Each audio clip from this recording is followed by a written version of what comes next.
বাংলাদেশের মানুষ আমাদের যে দাবিগুলো ছিল 5 দফা সেটার পক্ষে প্রমাণিত হয়েছে। আমাদের এই দাবিগুলো নিয়ে আজকে আমরা রাস্তায় নামলাম কেন? এর মূল লক্ষ্য উদ্দেশ্য হলো 5ই আগস্ট 2024 হাজার হাজার মায়ের কোল যে সন্তান হারা হলো, অনেকে চক্ষু হারিয়েছে, পঙ্গু হয়েছে। আপনাদের ঐতিহ্যবাহী সিলেট থেকে জনপ্রিয় নেতা ইলিয়াস আলী সাহেব গুম হলো, আর ফেরত আসেনি, আর কোনোদিন আসবে বলে মনে হয় না। কিন্তু আজকে দুঃখের মধ্যে বলতে হয় যে জাহান্নামের আগুন এত তেজ হবে, এক অংশ আর এক অংশকে খেয়ে ফেলবে।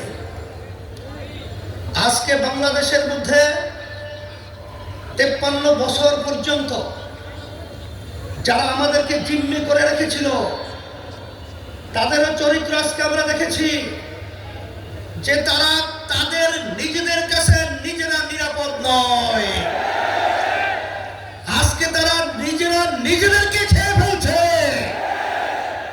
আমার দুঃখ হয় যে আজকে এত গুম হলো, তো খুন হলো, লক্ষ লক্ষ দলীয় নেতা কর্মী যুগ যুগ পর্যন্ত তাদের জীবনকে বিপন্ন করলো জেলের মধ্যে। আমাদের দাবি ছিল জুলাই 5ই আগস্টের অভ্যুত্থান, আমাদের দেশে প্রয়োজনীয় দেশকে সুন্দর করার জন্য সংস্কার হবে। এই খুনিদের, গুমিদের, টাকা পাচারকারীদের দৃশ্যমান বিচার হবে।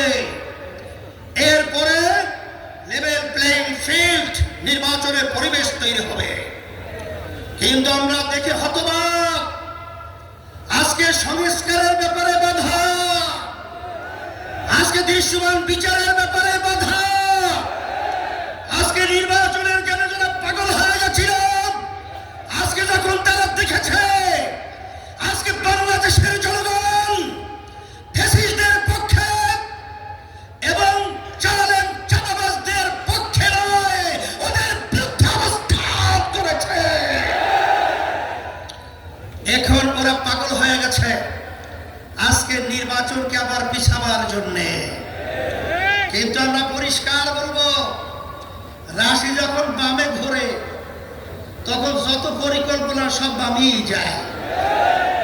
আপনারা যত শয়তানি পরিকল্পনা করবেন ততই বাংলাদেশের জনগণ থেকে আপনারা বিচ্ছিন্ন হবেন, কোনো সন্দেহ নাই। তবে আমি পরিষ্কার ভাবে বলেছি, আজকেও বলছি, আমরা 53 বছর আমাদেরকে যারা জিম্মি করে রেখেছিল, আল্লাহ রাব্বুল আলামিন জিম্মির হাত থেকে আমাদেরকে 5ই আগস্ট আমাদেরকে স্বাধীনতা দান করেছেন।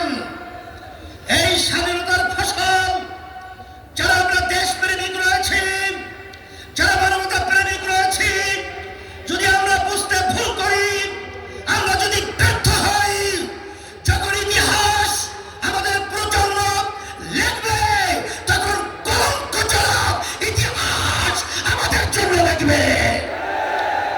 এই জন্য আমি সকল গুজরাট আহ্বান জানাবো, আসেন আমরা যারা দেশ প্রেমিক রয়েছি, ক্ষমতা প্রেমিকদেরকে, চাঁদাবাজদেরকে, আমাদের দেশের টাকা যারা বিদেশে পাচার করেন, ওদেরকে আমরা না বলার মাধ্যমে আমরা বাংলার জমি থেকে চিরতরে উৎখাত করে, মাথা উঁচু করে দেওয়ার পরিবেশ তৈরি করতে হবে। সেই হিসাবে আপনারা রোদের মধ্যে আজকে কষ্ট করে উপস্থিত হওয়ার জন্য আমি আমাদের সকলের পক্ষ থেকে উদাত্ত আবার ধন্যবাদ জানাচ্ছি। এবং সেই দিন, সেই সময় অপেক্ষা রয়েছি যেদিন এই বাংলাদেশের মধ্যে আবার সোনালী সূর্য উদিত হবে এবং ফ্যাসিবাদ নিবাদ যাবে, চাঁদাবাদ নিবাদ যাবে, খুনিরা নিবাদ যাবে, দেশপ্রেমিকরা বিজয় লাভ করবে। সকলকে ধন্যবাদ জানিয়ে আমি আমার আলোচনা শেষ করছি। ওয়াখির দাওয়ানা